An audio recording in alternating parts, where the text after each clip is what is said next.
உச்ச நீதிமன்றமே, தமிழக கிளை ஐகோர்ட்டு நீதிமன்றமே,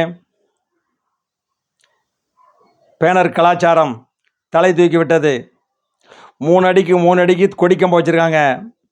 3 அடிக்கு 3 அடி ஊர் முழுவதும் கொடிக்கம்பம். பேனரு ஒரு பேனர் குறைந்தது 20,000, 30,000, 50,000 இருக்குங்க. மக்கள் வரிப்பணங்க. மக்களுக்கு பயன்படக்கூடிய பணம் எல்லாம் தெருவில் நட்டப்படுகிறது, வீதியில் போர்டு வைக்கப்படுகிறது. மக்கள் வரிப்பணம் இப்படி சின்ன பணம் ஆகிக்கிட்டு இருக்குது. இவங்களை நம்பியெல்லாம் ஆட்சியை கொடுத்தாங்கன்னா என்ன ஆகுங்க? நாடே சுடுகாடு ஆயிருங்க. மக்களே, விழித்து கொள்ளுங்கள்.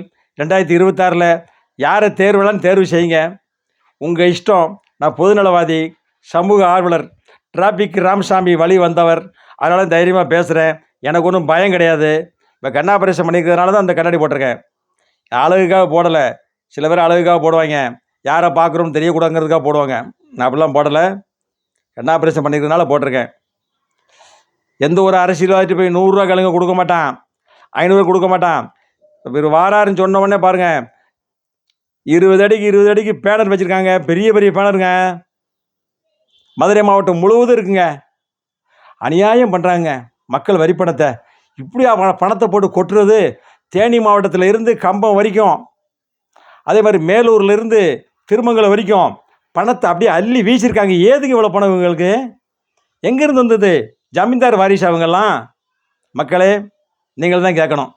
நன்றி, வணக்கம். நெக்ஸ்ட் வரேன். வணக்கம். ராமச்சந்திரன், மதுரை, சென்னை.